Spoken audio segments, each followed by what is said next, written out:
our sky and our mountain, and we've done the glazing effect, so it's now nice and pushed back into the distance. We're gonna start working on some greenery and organic elements coming through from the base of the mountain. So what I've done is I have brown or raw umber mixed with just medium yellow, and I have, what is this? Yellow ochre over here, just like a more soft yellow. I'm gonna go back and forth between, we're mixing the yellow and the brown, which will create kind of a dark green. And then we have that, the yellow ochre, which will kind of give it some dimension. You never wanna just go in with one color, as we've been talking about throughout this. And I actually mixed it a little too dark of a green, so I'm gonna add a little more yellow to it. So just play around with the shades. This is also part of the learning and getting more comfortable with creating the colors that you envision that you want to put onto your palette. All right, so I've got my green shade, I've got my yellow shade, and I've got my brown shade. And I'm going to be taking a fan brush. I'll show you the colors that I mixed. So yellow ochre, this is my darker brown, mixed with a little bit of green, so more of a dark green brown, and then a light green. So you just need a few different variations of natural colors. And with your fan brush, we're gonna start at the base of the mountain. And as you know, the fan brush naturally kind of looks like bushes and trees and all that kind of stuff. We don't want too much definition or detail at this point because it's still far away into the distance. We're going and adding some greenery along the base of the mountain. So this is my darkest color, and then I'm gonna pop in here with a little bit of lighter color. So we want it to be layered. You don't wanna just put a flat coat. You can also mix some white into your green to give it a little bit more variation of color as we're adding this kind of a meadow all the way around. If you seem like it's too much light in one area, go in with some dark, just dab it, because there's always gonna be shadow at the base of bushes and trees, so you're not just having one color here.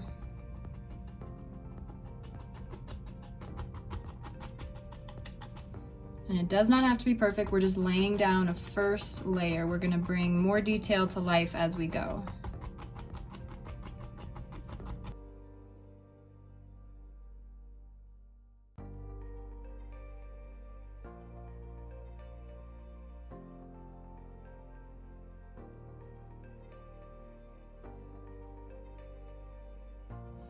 All right, let's add some trees. I'm just using straight brown and an angled detail brush here. So we're gonna kind of elaborate on the greenery that we already have put into place in the very far distance. So these don't have to be very detailed, but I am gonna start drawing upward with small dabbing strokes.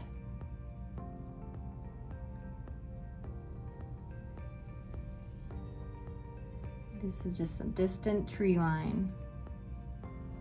If you press harder, it'll be a larger tree. If you press less, it'll be a small, skinnier tree. So play around with the shapes and sizes of the trees, but it can be kind of consistent because we're doing a consistent tree line here with the same type of tree at this point.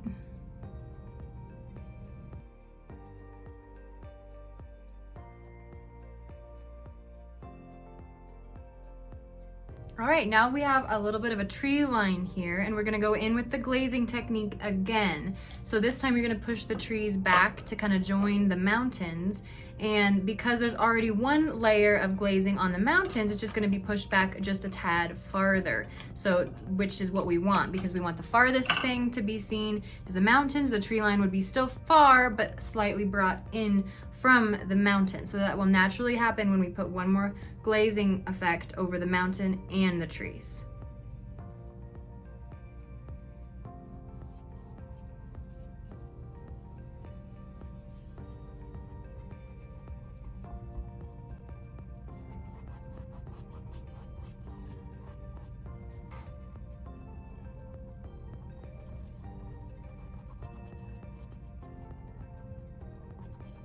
All right, you can clearly see those mountains, the mountains and the trees look much farther back.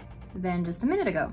So now we're gonna add another layer of trees, and now they're gonna be just slightly bigger trees because we're starting to come forward on our landscape. So coming into the middle ground, not so much in the background anymore.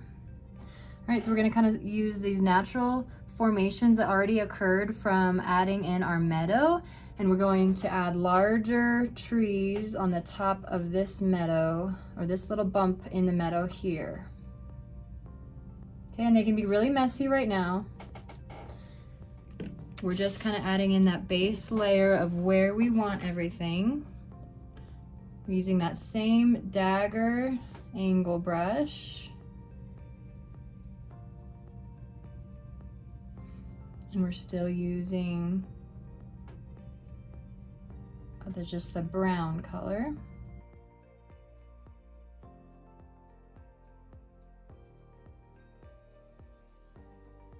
And then we're gonna jump to our fan brush, our small fan brush with the same color.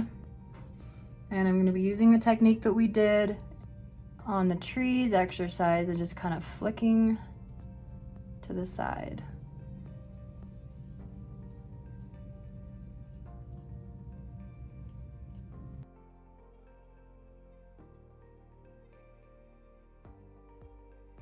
All right, since these trees here are closer to the viewer, we're gonna add some highlight. It's a flat brown color that I've been using, so now we're gonna go in with a lighter green with that same technique with our fan brush and flicking it out to the edges to add some highlight on the pine and the branches and that kind of thing. So let's add that detail.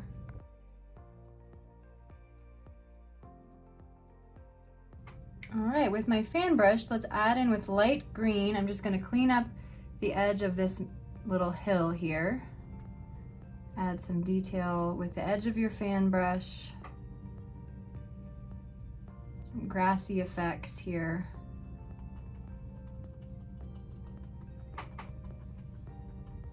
And bring that forward. And we're also gonna go ahead and add in a new hill here, coming along this side. So with that same grassy kind of effect, lay your fan brush kind of flat and let that grassy effect take form.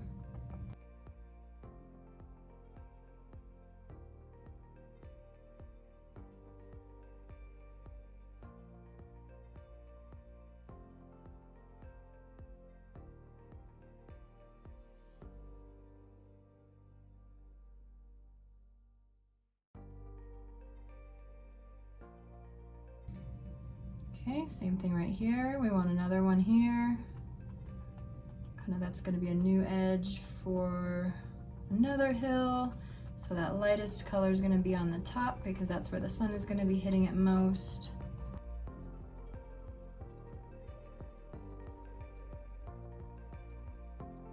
All right, let's review a few things that we've learned throughout this course and what we're putting into this painting. So for the rule of thirds, we wanted our biggest peak to kind of be in this third of the painting. The balance that we talked about, having kind of a balanced landscape, these larger trees kind of balance out that, so it's not heavy on one side. We've brought forward the meadow with the little hills at kind of those pointing lines. Remember we talked about those things? Now in the front, we're gonna fill it in with lots of wildflowers like we did on that one exercise. So this is gonna fill up the majority of the front here. So I'm gonna do one more glazing technique just to push these trees back just a little bit. So I'm gonna do more water, then paint this time because I want it to just be very subtle glazing. You do have a range there. You don't have to do as much paint if you want it to be a little bit more transparent. So let's do one coat of that on these back hills and these trees, and then we'll go in with our wildflowers. All right, let's do that glazing technique that I already mentioned. So I don't want to glaze this, starting here, I want it to be nice and clear to the foreground. So I'm gonna glaze from here and take it up to the trees. So be aware of what you're pushing back and what you want to keep forward and nice and clear. Glazing can be very helpful, but you can also overuse it and push things back that you want to keep in the foreground.